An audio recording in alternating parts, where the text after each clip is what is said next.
L'histoire qui a fait le plus réagir cette semaine, Katy Perry, Justin Trudeau, est-ce qu'ils ont une amourette ou pas? Est-ce qu'elle allait être au Centre Bell au show de Katy Perry? Ils ont été mangés ensemble, prendre un verre ensemble, il a payé. Bon, tout ça, là. Puis toutes les allusions que Katy Perry a fait dans son spectacle au Centre Bell, même nous, là, on était là, puis on regardait si Justin Trudeau était assis à quel endroit, est-ce qu'il était là, comment il regardait Katy, bref. C'est pas vraiment de nos affaires, mais on en a tous et toutes parlé, puis on a tous et toutes une opinion là-dessus. Sommes-nous voyeurs au Québec? François Renaud, sexologue, psychothérapeute, est avec nous, comme à tous les vendredis. Pourquoi on est tant fasciné par cette histoire-là, mais ça aurait pu être la même chose pour l'infidélité du couple dans le spectacle de Coldplay? Pourquoi on est stické de même sur la vie amoureuse et sexuelle des autres? Ben, tu sais, comme c'est un peu ce qu'on voit dans les médias, là, tu sais, les histoires, on aime le drame, on aime l'intrigue, on aime l'inconnu, tu sais, il y a quelque chose de très intéressant là-dedans, puis c'est aussi même qu'est-ce qui suscite notre propre désir parfois, là, ce genre d'inconnu-là, cette ambivalence-là, cette tension-là. C'est comme excitant de voir ça, de comme tenter de déterminer, en fait, tu sais, est-ce qu'ils vont ou pas sortir ensemble, tu sais, quasiment bêter un peu, là, par rapport à ça. Fait que, c'est pour ça que les téléréalités, là, sur l'amour, ça pogne tant, puis il y en a plein, puis je veux dire, on est bourré de ça en ce moment, là, sur les télévisions, je veux dire, on lit des romans, tu sais, c'est regarder une histoire, finalement, puis c'est encore plus intéressant quand c'est peut-être des vraies personnes qu'on connaît, entre guillemets, ou du moins qu'on connaît une partie de leur vie, comme c'est des figures souvent publiques. Mais ça révèle quoi sur nous de vouloir espionner comme ça, puis de savoir, puis regarder à travers les rideaux, puis qu'est-ce que ça nous donne, puis qu'est-ce que ça révèle sur nous? Ben, comme tu l'as dit un peu, ça parle un peu d'un côté voyeur qu'on peut certainement avoir. L'intrigue que ça l'amène, la cachotterie justement en arrière de pas vraiment faire partie de ça, mais d'en faire partie. Surtout quand c'est des gens qui sont comme peut-être plus connus, qui sont des célébrités, mais ça nous donne l'impression de faire partie de la vie de ces gens-là qu'on a souvent tendance à mettre sur un piédestal. Donc, ça rajoute justement cette excitation-là à l'histoire qui peut en ressortir. Est-ce qu'en régie, vous êtes voyeur? Jean-François Roy, toi, es-tu voyeur? Justine? Ben, Répondez pas tout en même temps, non, mais là. moi, je pense pas que je le suis. Ben, en fait, moi, j'avais jamais entendu, on dirait, ce terme-là. Je pensais pas que c'était un truc d'être voyeur. Ah ouais? Mais je crois pas que je le suis. Non, OK. Non, ça m'intéresse pas trop. Est-ce que tu t'es intéressé au potin qui a circulé sur le couple de Coldplay ou ça, encore c'est Katy sûr. Perry, Ça, c'est Justin? plus côté potin, côté comme... tu sais, je pense que, tu sais, de voir deux sphères complètement différentes. Tu sais, c'est comme la sphère de la pop star puis la sphère du politicien ensemble. Moi, c'est ça qui m'intéressait, de les voir ensemble et tout. C'est sûr que c'est intriguant, mais sinon, pas plus que ça. Toi, Jean-François? Ben, je pense qu'on l'est tous. Moi, je le suis un peu pour certaines choses. Tout ce qui est médiatique, ça m'intéresse pas. Là. Les histoires que tu as évoquées tantôt, là, j'ai vraiment aucun intérêt là-dedans. Il y a déjà un paquet de monde là, qui s'occupe de le faire à ma place. Mais tu sais, si j'entends du bruit de l'autre côté du mur chez nous, je vais me coller l'oreille, je vais essayer d'écouter ce qui se dit. Puis si, mettons, il y a quelqu'un qui laisse son Facebook ouvert, vas-tu vouloir aller espionner ou tu sais comme... La première affaire, je vais évaluer les chances de me faire pogner. Ça aussi, je pense que c'est très humain. Il y a une petite tendance. Non, mais ça arrive, là, des fois, les comptes courriels sont ouverts ou le cellulaire de quelqu'un traîne puis vous connaissez le code. Allez-vous fouiller dedans? Jeff, tu le fais-tu? Pas tant que ça. Non. OK. Non. Justine non. Harry. Moi, je pense que Justine, elle nous ment. Je pense Non, qu'elle a un mais- petit côté. Ça dépend qui. Puis c'est même pas mal intentionné, mais mettons, j'aime juste ça aller voir, mettons, mes amis ont quoi dans leurs photos, ou c'est quoi qu'ils s'écrivent avec leur boss, ou mais tu sais, jamais vraiment, tu sais, je ferais pas ça à un collègue que je connais pas, OK. d'aller dans son cellulaire, oh, il a laissé son ordi ouvert, ou... Moi, j'ai une curiosité, mais ça a ses limites. tu sais. OK. Je pense qu'on a ce réflexe-là, mais dans mon cas, il n'est pas forcément déployé au maximum. Là. Il y en a beaucoup, en tout cas, qui vont fouiller. Puis François Renaud, je sais pas si tu le vis, toi, dans ceux et celles qui te consultent, puis dans ce que tu vois, puis ce que tu as étudié, mais fouiller dans les affaires des autres, là, ça, il doit en avoir une bonne partie qui le fait, là. Oui, tout à fait. C'est souvent un conflit dans un couple qu'on va avoir. Puis maintenant, les gens vont aller... Tu sais, les gens ont une vie publique beaucoup plus qu'on pouvait l'avoir auparavant avec les réseaux sociaux. Fait que, tu sais, aller checker sa date sur les réseaux sociaux, tu sais, avec qui il a peut-être sorti auparavant, son Instagram, quel genre de, tu sais, de post qu'il va mettre, etc. Fait que, oui, on va chercher maintenant toutes sortes d'informations, puis les gens ont accès maintenant à des conversations qui sont maintenant qui peuvent être plus permanentes comme des textos. Il y a beaucoup de gens qui trouvent là, des infidélités de cette façon-là. Fait que, les gens ont ça vient certainement répondre à une forme d'insécurité, tu sais, d'aller chercher cette information-là, y a-t-il quelque chose qui se passe? Puis c'est comme un cercle vicieux, parce que tant que je trouve pas quelque chose, ben, je viens pas prouver peut-être mon hypothèse qu'il y a quelque chose, fait que je veux continuer à chercher. Puis là, la fois que je trouve quelque chose, mais ça vient prouver finalement, ça vient justifier la recherche, puis l'espionnage peut-être que je faisais par rapport à ça. Là. Puis il y a toutes des règles dans des couples de est-ce qu'on donne le mot de passe à notre cellulaire à l'autre? Est-ce que on flippe tout le temps notre téléphone de bord parce qu'on veut pas que l'autre voit nos notifications? Ça crée des conflits du genre, mais pourquoi tu soudainement, tu flippes ton téléphone à l'envers, tu faisais pas ça avant. Ah, tu as mis un code soudainement sur ton téléphone, c'était pas le cas avant.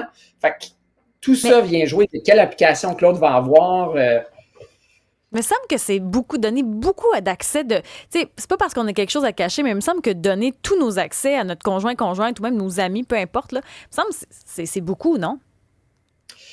Ben, ça dépend qu'est-ce qu'il y a, en fait, sur ton téléphone. Il y en a qui ont rien sur leur téléphone. Fait qu'il est pas tant, il est accessible parce qu'il n'y a rien. Il y en a qui constatent, que c'est un téléphone. Fait que si j'ai besoin d'appeler, je peux utiliser ton téléphone comme le mien. Puis il y en a qui ont effectivement plein d'informations, très personnelles. Maintenant, on a nos comptes bancaires là-dessus.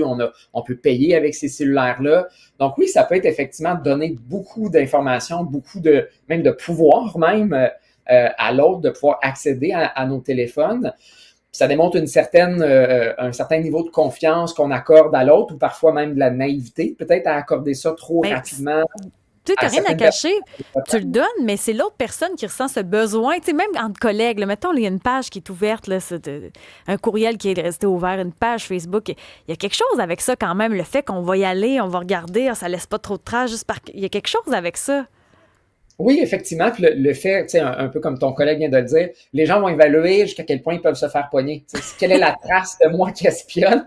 Est-ce qu'il y a des gens alentour? Est-ce que si je vais voir des affaires, la personne va peut-être remarquer qu'il y avait quelque chose qui a changé dans ce que j'ai laissé d'ouvert, tout ça? Fait il y a comme la crainte aussi d'être pogné est comme excitante. De comme l'autre qui est dans la douche, il faut que je me grouille, un peu comme une infidélité de comme faut que je le cache. Il y a quelque chose de le fun de se cacher, en fait, de quelque chose. Puis c'est pas pour rien que les enfants jouent à cache-cache, là. C'est la version peut-être adulte de la patente, là, de comme se cacher avant de se faire pogner. T'sais, on joue un peu l'espion. Il y a comme quelque chose d'excitant là-dedans. Ah, l'excitation par rapport. C'est intéressant, ça. Puis Jean-François hoche la tête. Je pense qu'il est d'accord avec ton propos. Je t'entraînerai sur un deuxième sujet parce que ça aussi, ça risque de faire réagir. À quoi on pense quand on a des relations sexuelles, quand on fait l'amour? À quoi on pense? C'est quoi la réponse? Ben ça peut être vraiment varié, mais je pensais justement à ça, puis je l'ai comme un peu catégorisé en 3 catégories. Je veux dire, c'est très différent d'une personne à l'autre, là, mais je l'ai catégorisé un peu en 3 catégories. T'as les gens, en fait, qui font l'amour, mais ça leur tente pas de faire l'amour, ou qu'il y a une personne que ça leur tente pas de faire l'amour. T'as des gens qui sont comme dans le genre de discours de performance, puis qui sentent plein de malaise, mais qui veulent pas trop s'en parler, mais tout le monde le ressent, mais le dit pas trop. T'as les gens qui sont plus dans le plaisir, puis la présence sexuelle, moi, que j'appelle, qui sont vraiment dans une forme de connexion agréable, ils vont se regarder dans les yeux, ils vont sentir une charge émotive positive. Puis selon dans quelle catégorie tu vas avoir, ton discours peut être très différent. Puis ce discours-là commence avant même la relation sexuelle où on commence à se déshabiller ou se stimuler, elle commence dans la séduction. Donc, par exemple, on est dans un couple qui a un partenaire qui a moins de désir. Le partenaire arrive de la maison, il a un petit désir, il veut le faire savoir à l'autre. L'autre est peut-être déjà appréhensive du move que l'autre va faire. Fait qu'elle est peut-être en train, je sais pas moi, de cuisiner, peu importe. L'autre arrive, commence à l'embrasser dans le cou, ça lui tente pas vraiment. Fait que, elle fait un genre de mouvement pour empêcher le baiser, pour donner une indication à l'autre que ça ne tente pas. L'autre le ressent, se dit bon, ça ne tente pas encore, c'est donc bien difficile. Puis là, tout le discours du rejet peut partir à l'intérieur de ça. Plus tard dans la soirée, on s'en va se coucher, l'autre personne est en train de lire. On commence à se regarder, la personne qui a moins de désir le sent là, que l'autre veut faire un move puis ça ne tente pas, puis là, tu sais, elle espère ou il espère, là, peu importe là, quel genre que c'est. Hey, j'espère qu'il fait pas un move, j'espère qu'il fait pas un move, j'espère qu'il fait pas un move. Commence à toucher la cuisse, commence à devenir un peu plus insistant, embrasse sur la bouche, tente de donner des becs de canard pour faire savoir que ça l'intéresse pas trop, mais tu sais, continue quand même. Veut éviter un conflit, donc continue à avoir finalement peut-être la relation sexuelle. Puis tout le long de la relation sexuelle, le discours est comme, tu sais, j'ai hâte que ça finisse, j'espère que ça dure pas trop longtemps. L'autre qui est comme fâché parce que l'autre participe pas trop.